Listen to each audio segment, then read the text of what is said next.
the long-term strategy for the development of the Far East. In the middle of the 2000s, that is 15 years ago, we focused on the maximum degree of openness for the region, for it to be closely integrated into the economic, transport, educational and humanitarian space of the Asia-Pacific region, and if we look at it more broadly, of the whole world. For the development of international and border cooperation, investment and technological partnerships, and that is for the creation of new opportunities, first and foremost for our citizens, for their work and for their life. That was indeed a sharp historic turn. I would like to remind you that at the start and in the middle of the 20th century, and then during the years of the Cold War, many Far Eastern territories, for example, the Vladivostok itself, where we find ourselves today, had mostly military significance and were, as we said back in the day, restricted areas. This was also reflected in the development of those regions. Social and economic development was lacking. And I would like to highlight that over the recent years, the situation has changed drastically, and we are proud that the Far East has become one of the symbols of the openness of Russia, of innovation and determination, and eliminating all kinds of barriers for business and human communication. Undoubtedly, we understand that such a result would hardly be possible without strengthening the atmosphere of trust and constructive cooperation in the Asia-Pacific region as a whole. We want these positive trends to be developed further so that our common region would be safe and stable.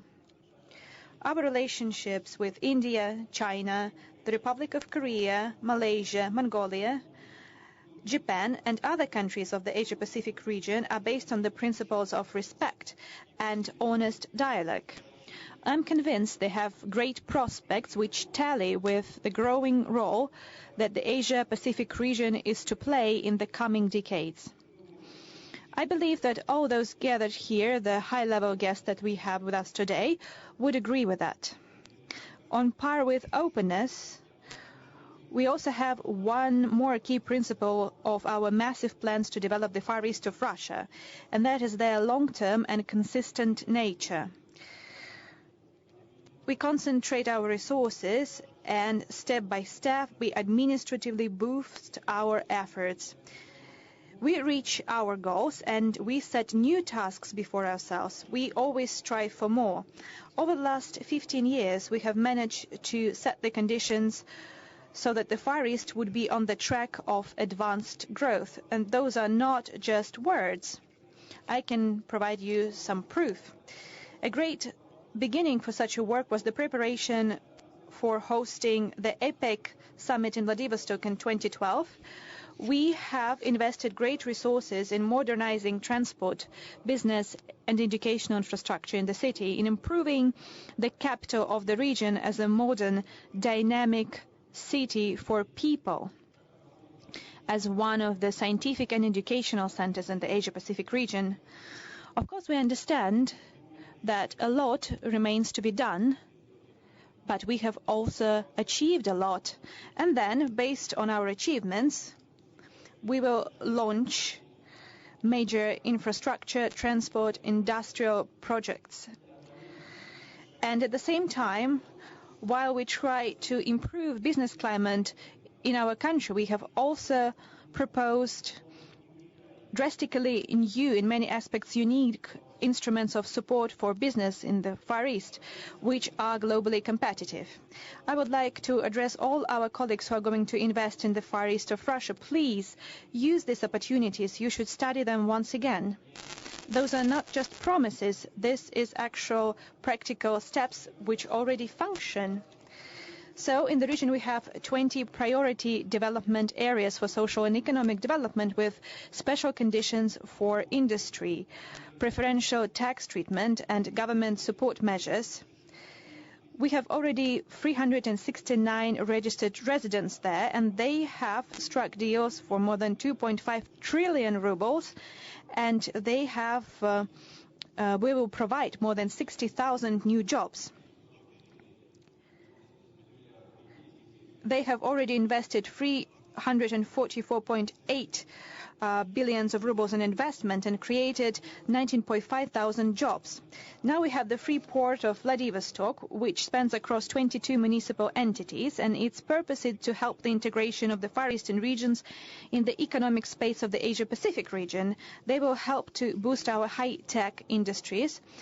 The advantages of the free port were already used by 1,404 residents that have signed their agreements, business deals, for 700 billion rubles, and they are going to create 68,000 jobs. They have already invested 95.2 billion rubles and created more than 10,000 jobs. This is a fact. And in overall, thanks to the measures of support, starting from 2015, the investors have already invested 612 billion rubles into our economy, and they have launched 242 production facilities and created more than 39,000 new jobs. As a result, we have the growth of industrial production in the Far East. It currently stands at 23% over the last 5 years, and this is 3 times higher than the average in the country. The center of new competences, exchanges between the young people and international cooperation, both experiments in educational, science, new technologies. That is the Far Eastern Federal University, where we are gathered here today, as we are always gathered for this forum. And last year, 20,000 students studied at the university, and among them 3,500 foreigners from 74 countries of the world. More than 200 professors from abroad are teaching at the university, and we plan to further develop research infrastructure at the university, including the mega science lab construction. We can be sure that the university in the future will be a part of the backbone of the joint educational space of the Asia-Pacific region. Dear friends, at the previous Far Eastern forums, we have talked about the significance of the Far East for Russia, about our plans and tasks to develop it, of the instruments of support for business,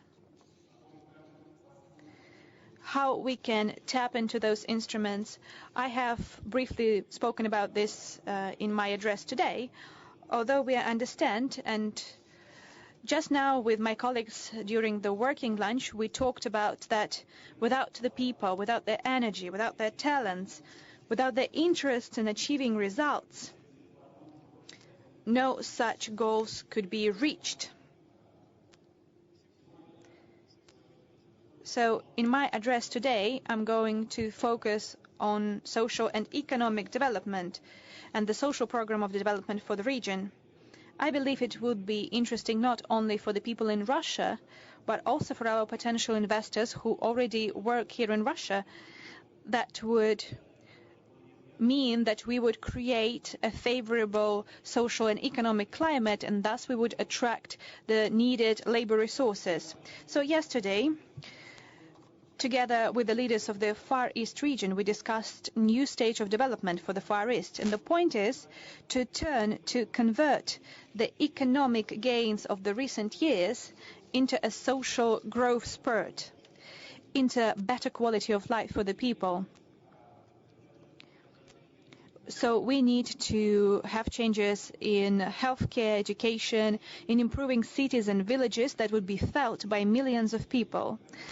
And such changes should be felt not only in some distant future, as I have already mentioned, not only years later, but very, very soon. And I would like to highlight that compared to 2005, the migration outflow from the Far East has decreased twofold. We need to turn the tide, and the Far East should not lose, but gain more people with their energy, power, and initiative. So I would like to go back to our talk at the working lunch. We discussed this topic, and my colleagues actually raised this question. What is the outflow of people from the Far East? That is indeed a very important question from the moral and ethical point of view, and from the economical point of view as well. This region should be attractive for qualified personnel and for the young people, because the young people are our future. even more so that the Far East is a very young region of Russia. It has great demographic potential, which we need to keep and multiply. The overall birth rate is higher than the average in Russia. Out of 8,200,000 people living in the federal district, almost 1.5 million are school children, students, and college students. They have victories in various sports competitions, international and all-Russian scientific competitions. For example, recently Kazan hosted World Skills Junior, and the gold medal was won by the 9th grader Andrei Mishkov from Ulan-Ude. He was the best when it comes to information technologies, and once again I would like to congratulate him on that.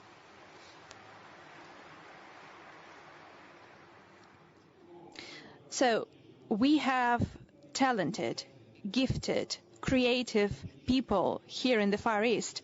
They are capable to take on the world and reach ambitious goals. So the first and key task for the new development of the Far East is to support the young people, to do everything in our power so that the young people would have the broadest opportunities to get education, find themselves in life and in professional setting, to start a family and raise their children so that they would make their contribution into development of the Far East so close to them.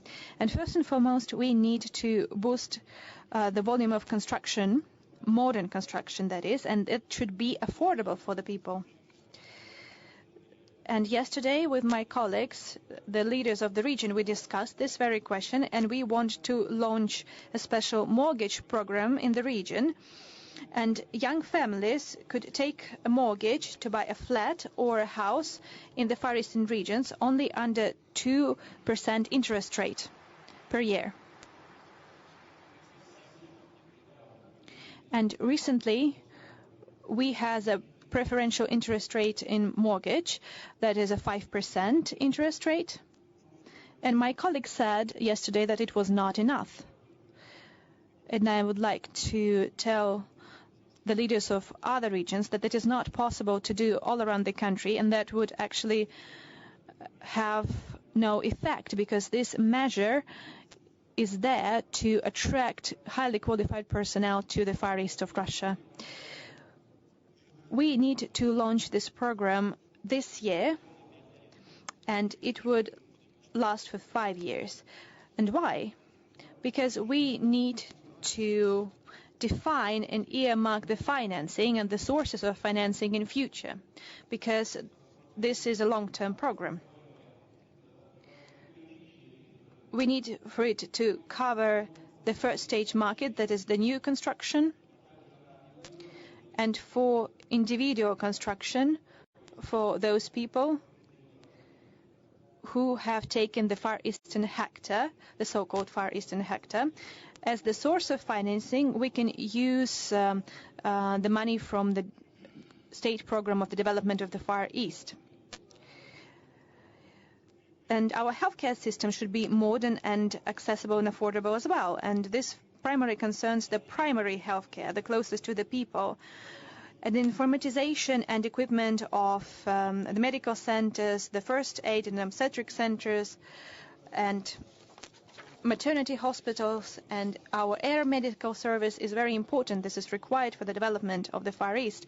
We have observed this all over Russia, but here in the Far East, we need to create a truly efficient healthcare system which could be comparable and even would be better than the traditional practices and standards.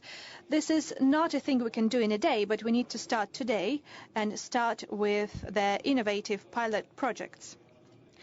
Indeed, we need to create a medical cluster in the federal Far Eastern district with a special regulation setting that would allow us, without excessive formalities, to open branches and divisions of international medical centers to attract the best experts and to use the medicines and methods that have proven effective abroad. This should function within the framework of the Russian jurisdiction. All nuances have to be worked out by the relevant agencies and ministries, and first of all with the Ministry of Health of the Russian Federation.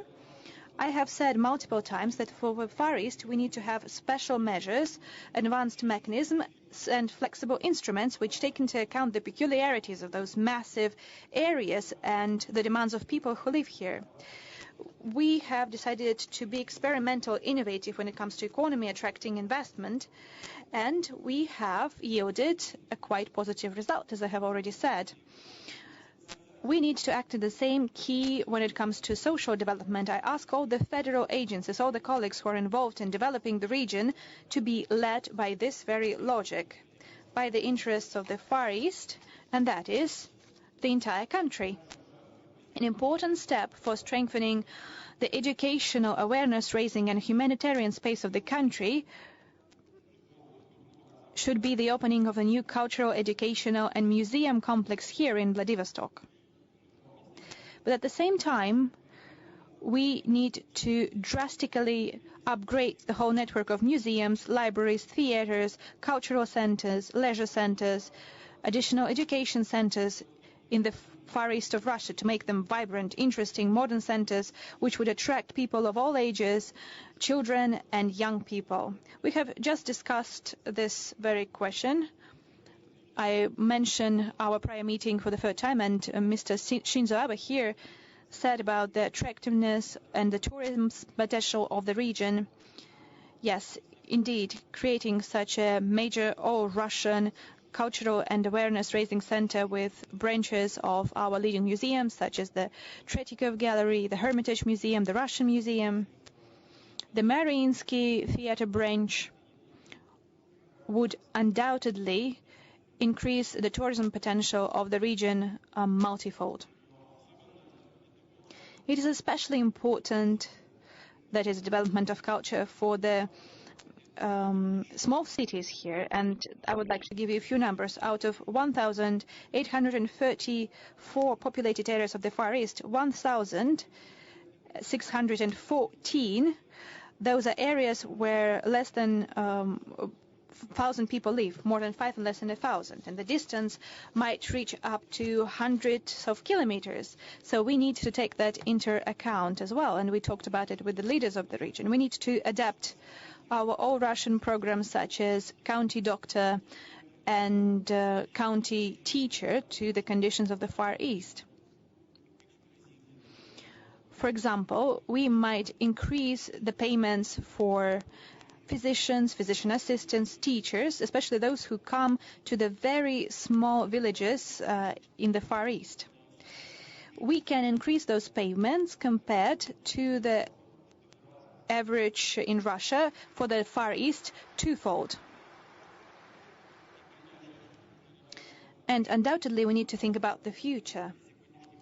It is closely linked to the young people and children today who love their region, who want to live and work here. They need to receive quality education regardless of their income and their status. That is why we need to provide employer-sponsored education and special budget-financed openings for highly required specialties, so that the young people would be sponsored by the budget, but also by the potential employers, and they could be certain that jobs await them and they would be guaranteed to get a job.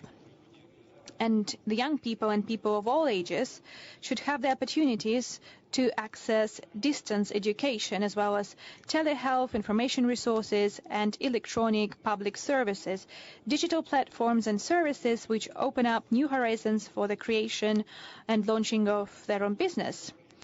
I would like to remind you that more than half of internet users of our planet live in the Asia-Pacific regions, and that is why the Far East should meet the standards of the digital infrastructure which are set in the world, including the high-speed internet coverage. I would like to ask the government to take that into account when implementing the national program Digital Economy of Russia.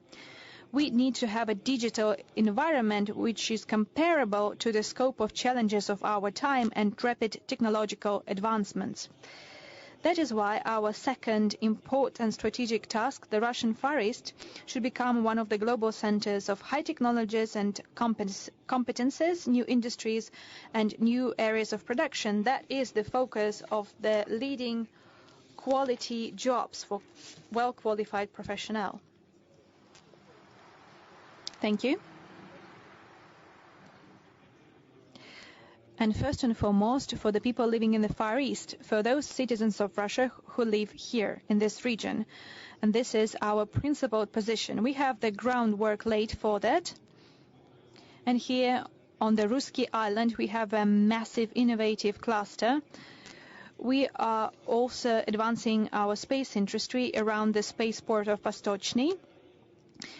Aircraft construction and gas processing is also developing here, as well as chemical industry.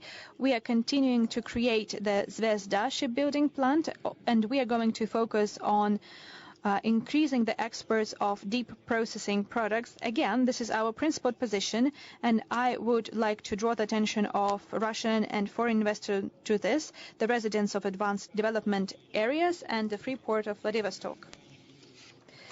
So we increase the export taxes for roundwood, for example, but at the same time we are ready to back those who boosting our capacities in timber industry. At the same time, we create the preferential treatment for export of the ready-made products, including on the markets of third countries.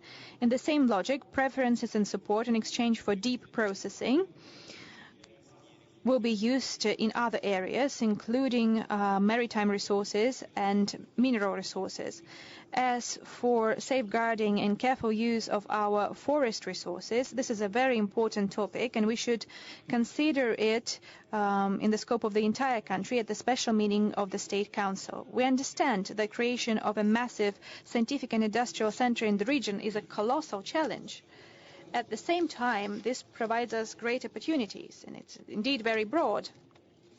So the benchmark of demands when it comes to efficiency of our measures and solutions should also be on par. At the same time, this involves the economy of the future, the support of young teams who implement disruptive ideas and solutions. All around the world, startups led by young people are a massive locomotive force for technological development, so that the number of startups would not only go up, but so that they would grow and turn into medium-sized and then into large companies.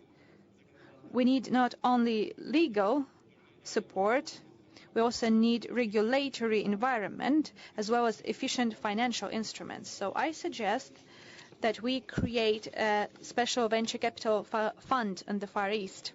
We talked about it yesterday, and I agree with that. So I would ask the government to come up with special proposals, because we have financial resources to support that. And the third strategic goal, what we set before ourselves, is also very ambitious, and it is in line with the global environmental agenda, with the challenges that not only Russia, but also the entire planet faces today.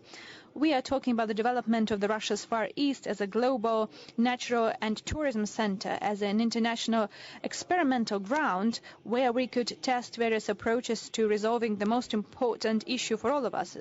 That is how to strike the proper balance between economic activities, the development of ecotourism, accessibility of nature for the people, and at the same time safeguarding our unique ecological systems.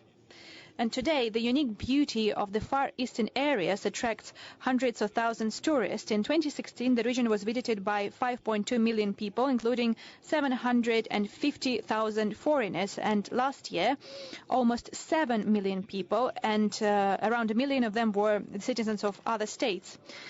The reaches include the Lake of Baikal, the Kronetsky Natural Reserve in Kamchatka, the National Park Alhanai in Zabakalya region. All in all, there are 64 designated conservation areas in the region of federal significance, and I would like to highlight that I have already tasked my team to count and to define the borders of all those conservation areas, national parks, etc., etc. We need to accelerate this work all over the country, and in the Far East, we need to do that first and foremost. Then we need to launch the PPP projects in tourism to invite responsible investors, to offer them a preferential regime while keeping in line with the criteria of ecotourism. And we need modern information resources so that the people could swiftly and conveniently receive all the necessary information, when and where they can go, what tourist route they should choose, and foreign citizens could also receive their visa very rapidly. And by the way, here in the Far East, we have first introduced the e-visa system. This has facilitated the formalities for foreign tourists and entrepreneurs, and over 2 years we have already issued more than 140,000 of such visas. All the development goals and the modern quality of life standards need a new level of mobility, and for the Far East this is first and foremost a developed air traffic system, accessible tickets for flying inside the region as well as to Siberia and Central Russia and abroad. Up to 2024, 40 airports would be reconstructed in the Far East, and to expand local air traffic and to upgrade the fleet of regional and local planes and helicopters, we need to use the capacities of aircraft plants in Lanode, Komsomolsk, on Amur and Arseniev. And the priority for all aircraft companies around the world is safety, security and comfort. And for those companies working in the Far East, one more priority should be affordability of tickets.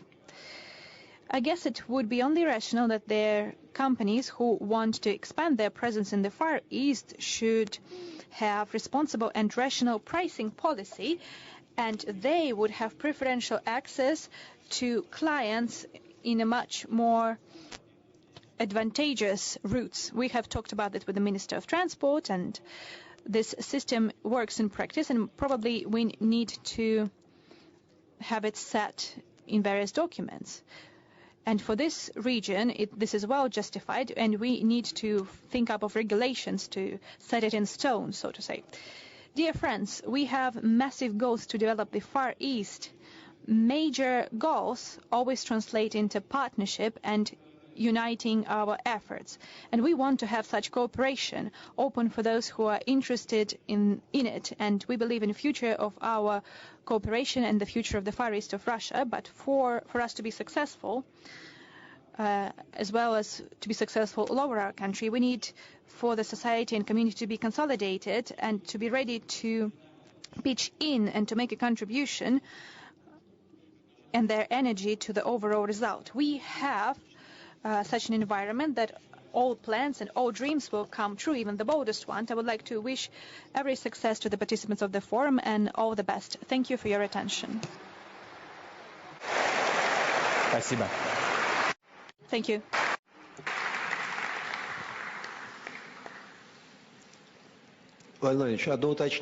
Mr. President, if I may, just a short clarification. Almost in one sentence, you managed to identify the key drivers of development, the true diamonds, I would say. Komsomolsk and Amur are producing the most modern planes, more factory, and the Zvezda shipyard, and the advanced development territories.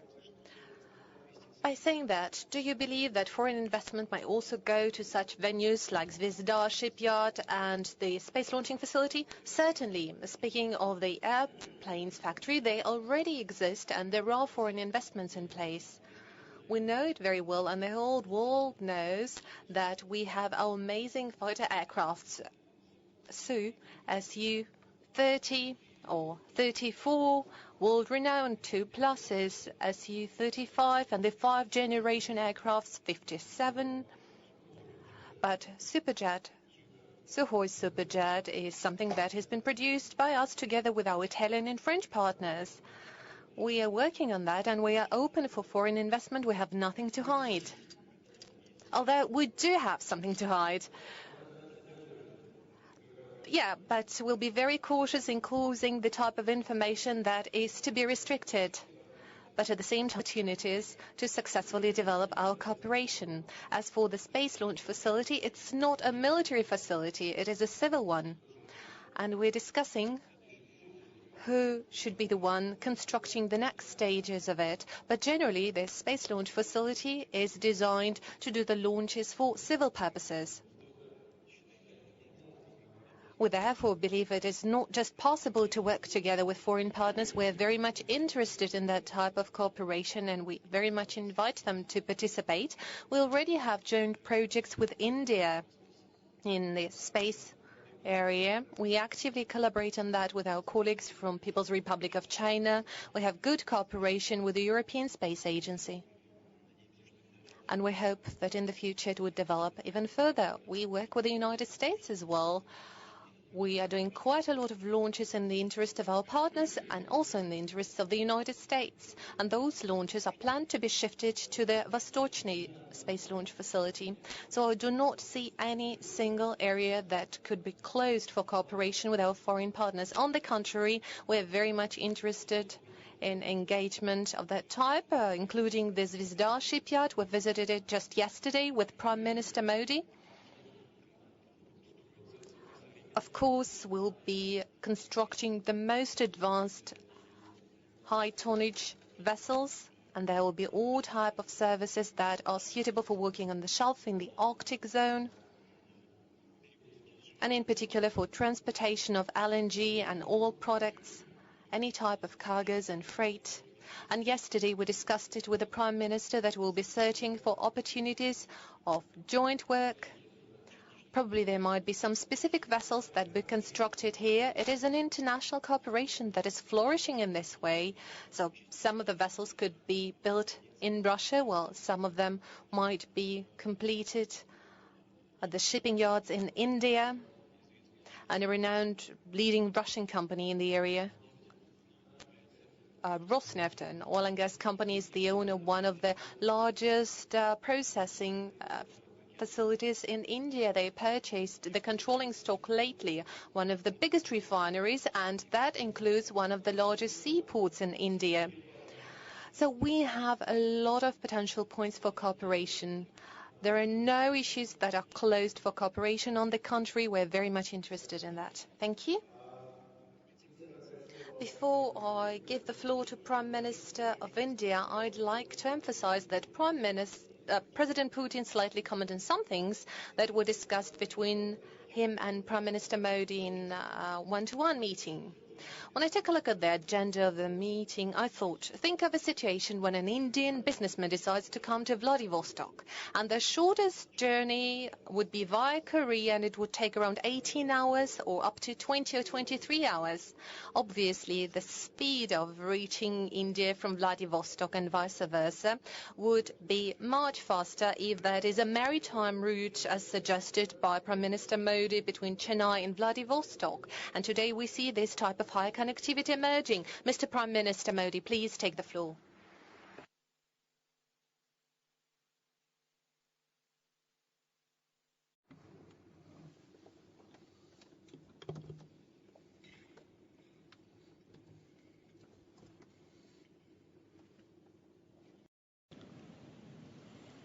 Excellency, President Putin, President Batulga, Prime Minister Abe, Prime Minister Mahathir, friends, Namaskar, Dobry Din.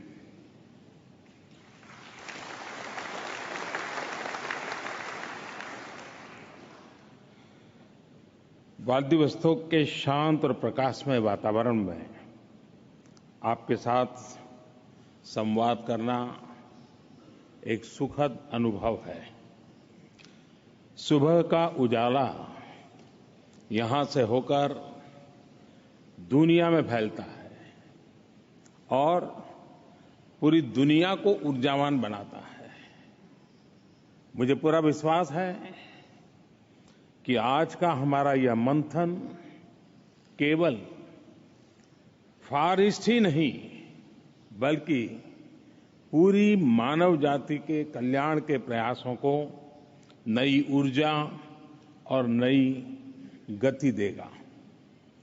इस महत्वपूर्ण अवसर को मुझे हिस्सा बनाने के लिए मैं अपने मित्र राष्ट्रपति पुतिन का आभारी हूं। राष्ट्रपति जी ने मुझे यह निमंत्रण भारत के आम चुनाव से पहले ही दे दिया था। 130 करोड़ भारतवासियों ने मुझ पर विश्वास जताया और आपके निमंत्रण भी उनका विश्वास और मोहर लग गई। फ्रेंड्स, 2 साल पहले राष्ट्रपति पुतिन ने मुझे सेंट पीटर्सबर्ग इकोनॉमिक फोरम में आमंत्रित किया था। यूरोप के फ्रंटियर से पैसिफिक के गेटवे तक मेरी भी एक प्रकार से ट्रांस साइबेरियन यात्रा हो गई है। व्लादिवोस्तोक यूरेशिया और पैसिफिक का संगम है। यह आर्कटिक और नॉर्दर्न सी रूट के लिए अवसर खोलता है। रूस का करीबन 3/4 भूभाग एशिया है। फार ईस्ट इस महान देश की एशियन आइडेंटिटी को सुदृढ़ करता है। इस क्षेत्र का आकार भारत से करीब 2 गुना है। इसकी आबादी सिर्फ 6 मिलियन है, लेकिन यह रीजन खनिज, ऑयल और गैस जैसे प्राकृतिक संसाधनों का धनी है। यहां के लोगों ने अपने अथक परिश्रम, साहस और इनोवेशन से नेचर की चुनौतियों पर विजय पाई है। यही नहीं, कला, विज्ञान, साहित्य, स्पोर्ट्स, इंडस्ट्री और एडवेंचर, मानव गतिविधि का ऐसा कोई एरिया नहीं है जिसमें फार ईस्ट के लोगों ने, व्लादिवोस्तोक के बाशिंदों ने सफलता हासिल ना की हो। साथ ही उन्होंने रूस और उसके मित्रों के लिए भी अनेक अवसर बनाए हैं। फ्रोजन लैंड को फ्लावर बेड में बदलकर एक सुनहरे फ्यूचर का आधार तैयार किया है।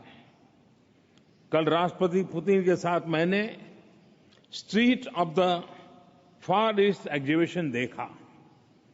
यहां की विविधता, लोगों की प्रतिभा और टेक्नोलॉजी के विकास ने मुझे बहुत ही प्रभावित किया है। इनमें प्रगति और सहयोग की अपार संभावनाएं मैंने महसूस की हैं। फ्रेंड्स, भारत और फार ईस्ट का रिश्ता आज का नहीं, बहुत पुराना है। भारत वो पहला देश है जिसने व्लादिवोस्तोक में अपना कॉन्सुलेट खोला। तब भी और उससे भी पहले भारत और रूस के बीच बहुत ही भरोसा था। सोवियत रूस के समय भी जब अन्य विदेशियों पर यहां आने पर पाबंदियां थी, व्लादिवोस्तोक भारतीय नागरिकों के लिए खुला था।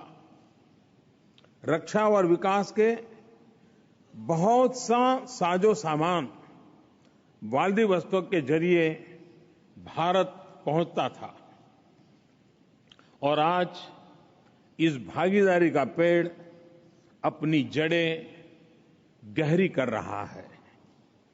दोनों देशों के लोगों के लिए सुख, समृद्धि का सहारा बन रहा है। भारत ने यहां एनर्जी सेक्टर और दूसरे नेचुरल रिसोर्सेज जैसे डायमंड में महत्वपूर्ण निवेश किया है।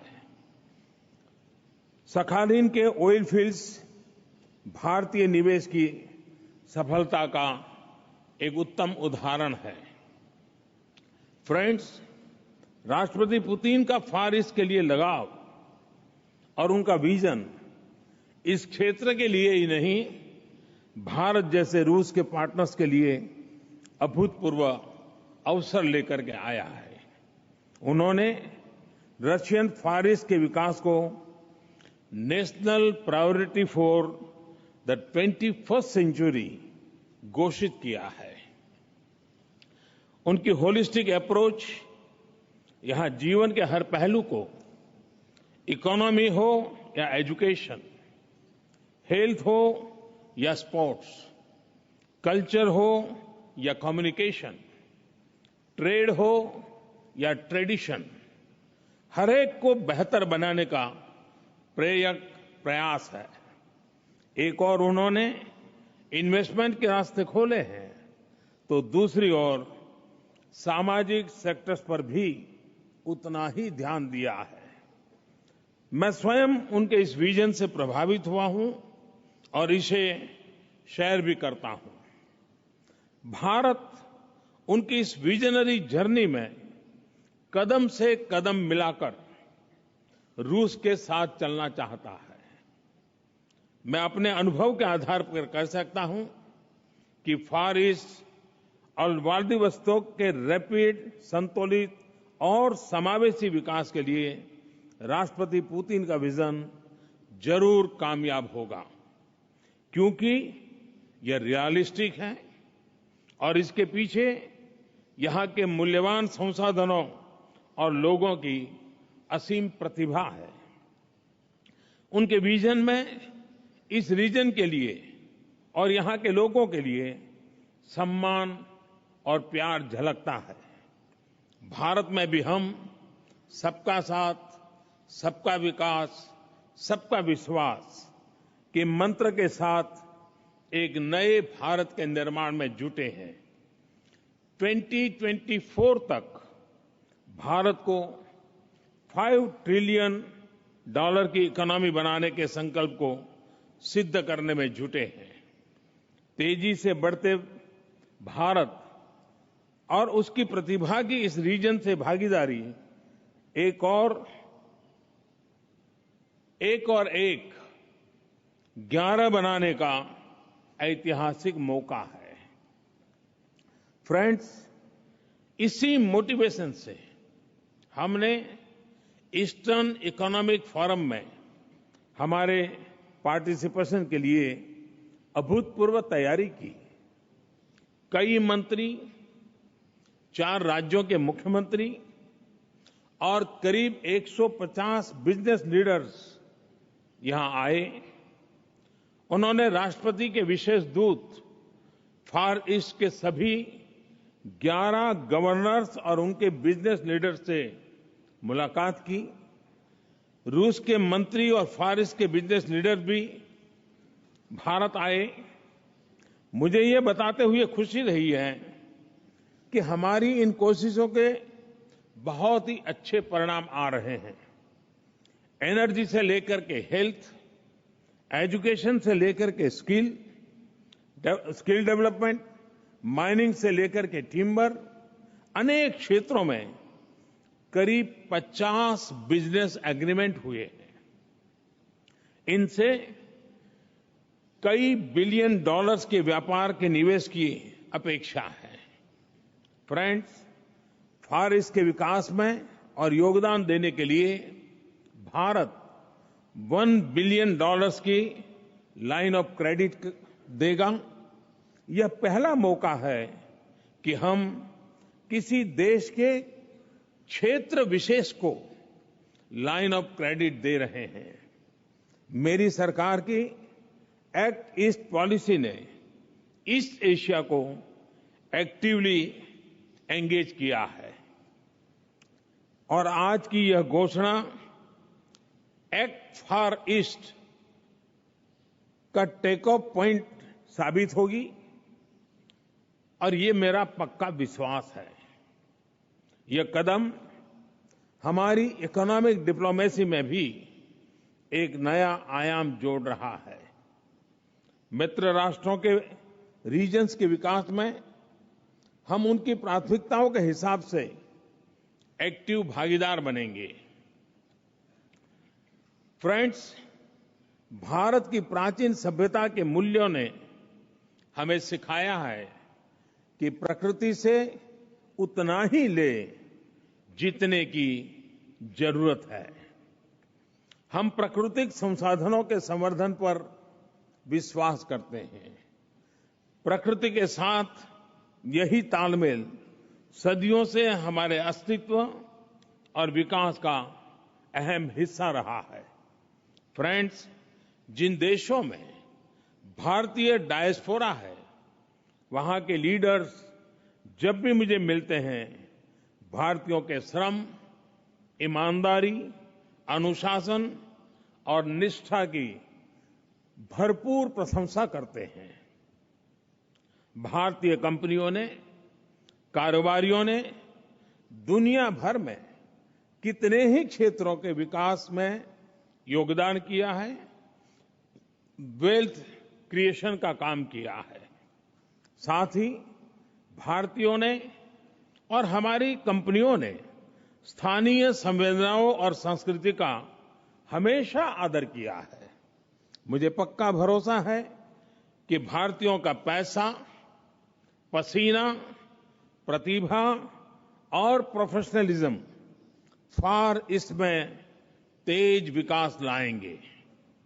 ईस्टर्न इकोनॉमिक फोरम में भारत ने पार्टिसिपेशन के जो उत्तम परिणाम आए हैं, उन्हें आगे बढ़ाने के लिए मैं फार ईस्ट के सभी 11 गवर्नर्स को भारत आने का निमंत्रण देता हूं। फ्रेंड्स, मैंने और राष्ट्रपति पुतिन ने भारत रूस सहयोग के लिए एम्बिशियस टारगेट रखे हैं। हमारे संबंधों में हमने नए आयाम जोड़े हैं, उनको विविधता दी है। संबंधों को सरकारी दायरे से बाहर लाकर के प्राइवेट इंडस्ट्री के बीच ठोस सहयोग तक पहुंचाया है। उनको राजधानियों से बाहर स्टेट्स और रीजन्स तक ले गए हैं। हमने हर क्षेत्र में सहयोग को अपनी special and privilege strategic partnership के सांचे में बढ़ाया है, ढाला है। हम मिलकर स्पेस की दूरियां भी पार करेंगे और समंदर की गहराइयों से समृद्धि भी निकाल के ले आएंगे। फ्रेंड्स, इंडो पैसिफिक रीजन में सहयोग का नया दौर हम शुरू करने वाले हैं। व्लादिवोस्तोक और चेन्नई के बीच जब शिप चलने लगेंगे, जब व्लादिवोस्तोक नॉर्थ ईस्ट एशिया के मार्केट में भारत का स्प्रिंग बोर्ड बनेगा, तब भारत रूस की साझेदारी और गहरी होगी और फलेगी और फूलेगी। तब फार ईस्ट एक और यूरेशियन यूनियन और दूसरी ओर ओपन, फ्री और इंक्लूसिव इंडो पैसिफिक का संगम बनेगा। इस क्षेत्र में हमारे संबंधों का मजबूत आधार होगा रूल बेस्ड ऑर्डर, सॉवरेनिटी और टेरिटोरियल इंटीग्रिटी के लिए सम्मान और अंदरूनी मामलों में दखल से परहेज। फ्रेंड्स, मशहूर फिलोसोफर और लेखक टॉल्स्टॉय भारत के वेदों के अपार ज्ञान से बहुत प्रभावित थे और यह वेद वाक्य तो उन्हें बहुत पसंद था। एकम सत विप्राह बहुधा वदंती। उन्होंने अपने शब्दों में इसे ऐसे कहा था, all that exist is one, people call that one by different names. इस वर्ष पूरा विश्व महात्मा गांधी की 150वीं जन्म जयंती मना रहा है। टॉल्स्टॉय और गांधी जी ने एक दूसरे पर अमिट प्रभाव छोड़ा था।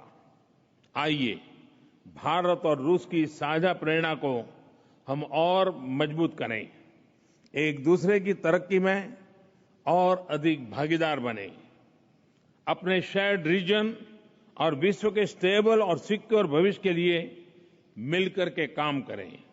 ये हमारी साझेदारी के नए अध्याय की शुरुआत होगी। मैं जब भी रूस आया हूं तो भारत के लिए यहां प्यार, मैत्री भाव और सम्मान ही पाया है। आज भी इन्हीं भावनाओं का अनमोल उपहार और गहरे सहयोग का संकल्प यहां से लेकर के जा रहा हूं। मैं अपने मित्र राष्ट्रपति पुतिन का विशेष धन्यवाद करना चाहूंगा। हम जब भी मिलते हैं तो बहुत खुले दिल से और बहुत समय लेकर के मिलते हैं। कल अपनी तमाम व्यस्तताओं के बीच उन्होंने मेरे साथ अलग अलग स्थानों पर कई घंटे बिताए और रात के 1 बजे तक हम एक साथ रहे। मेरे लिए ही नहीं बल्कि भारत के प्रति उनके मन में जो प्यार है वो उसमें झलकता है। मुझे यहां की और भारत की एक और सांस्कृतिक समानता दिखाई दे रही है। मेरे होम स्टेट गुजरात में बाय बाय की जगह बाय बाय नहीं कहते हैं, बाय बाय की जगह आवजो कहते हैं, जिसका मतलब है आप फिर जल्दी आइए। यहां कहते हैं दसवीं दानिया।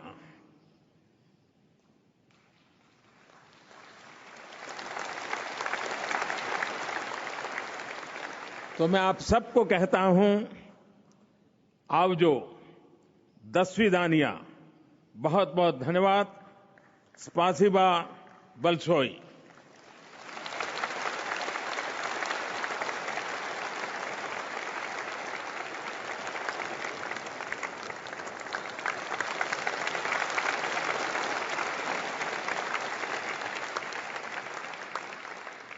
Владимир Ильич, губернатора можно командировочные оформлять 11 дальневосточным как? For the trips of the governors, they should go to the accounting office. Mr. Prime Minister, one quick question from the news. Unfortunately, there is a reason why the turnover between Russia and India can grow even more. I heard that in the news, Indian people have fallen under the sanctions of the United States. These are the companies that are involved in oil trade. What would you say about that?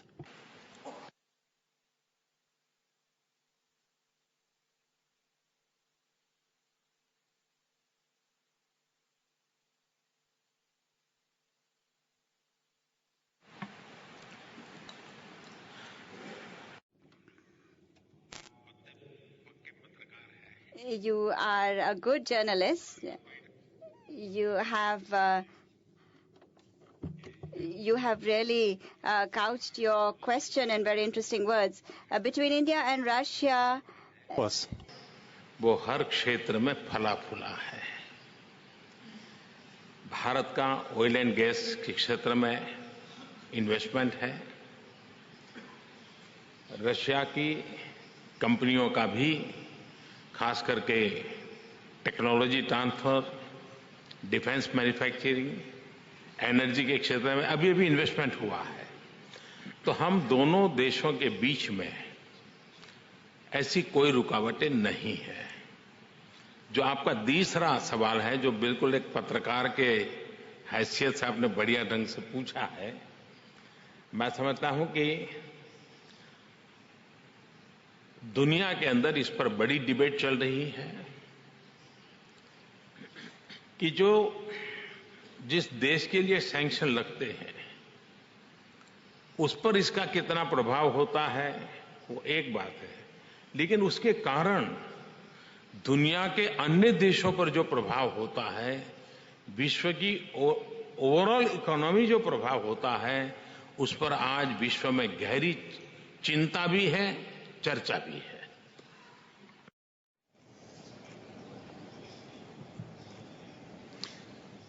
Ну, давайте вернемся к иранской теме, потому что мы мимо нее не пройдем чуть попозже. А сейчас все-таки у нас часть, связанная с официальными выступлениями. И президент Монголии, который только что принимал Владимира Владимировича у себя. Пожалуйста, президент Баталга, прошу вас подойти к сцене. К подиуму, к трибуне. Ну, он может и на подиуме выступить. Посмотрите, как он выглядит. Все-таки чемпион мира по самбо. He's world champion in sambo wrestling. Баярлалаа ингээд Улсын орны ерөнхийлөгч Владимир Владимирович Путин, Япон улсын ерөнхий сайд Шинзо Абе, Бүгд найрамдах энтэг улсын ерөнхий сайд Нарендра Моди, Малайз улсын ерөнхий сайд Махатир Мохаммед мөн та бүхэн хатагтай ноёдоо та бүхэнд энэ өдрийн мэндийг хүргье.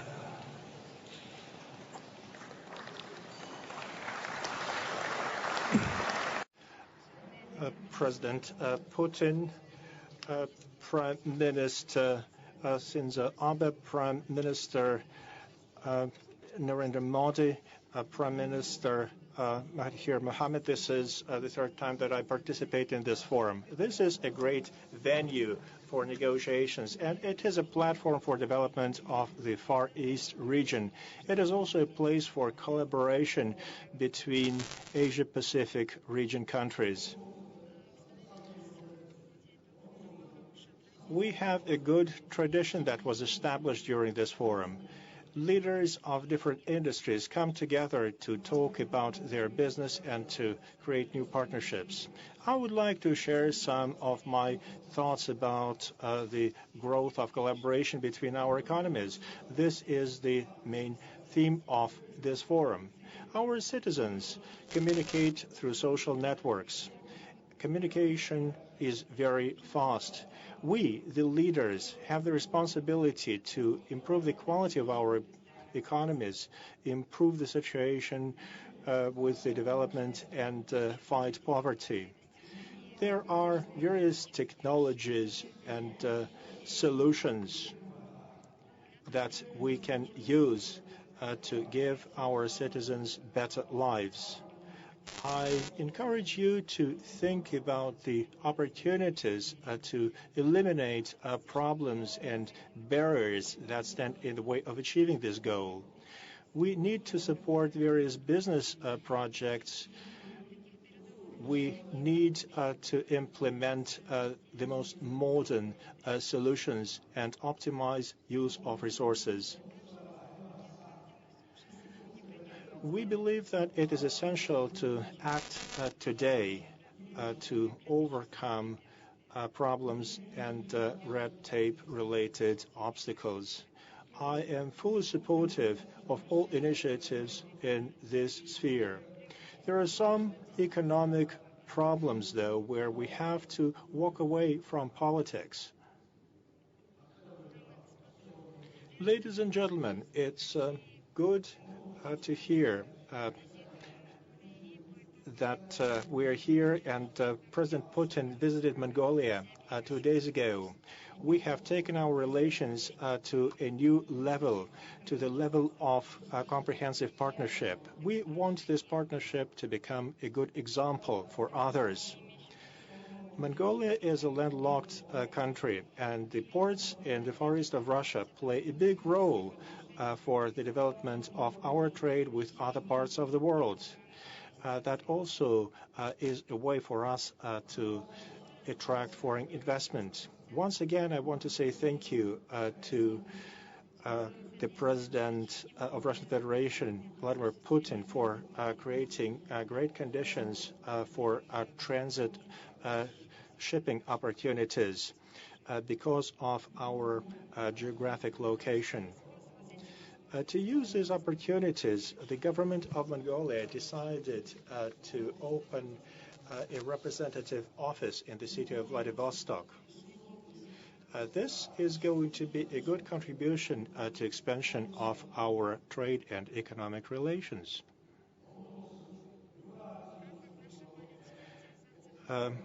We want to increase trade and collaboration with Eurasian region countries. We are working together on signing of a free trade agreement between Mongolia and Eurasian Economic Union. We are confident that a free trade agreement would play a big role in reducing tariff and non-tariff barriers to trade, and it would help us to fully use the resources of our economies. To increase integration, we launch joint infrastructure projects with Russia and China. We want them to be as effective as possible. We have a joint program of building an economic corridor between the three countries. We are implementing this economic corridor, and this is going to put the regional cooperation on a new level. We work very hard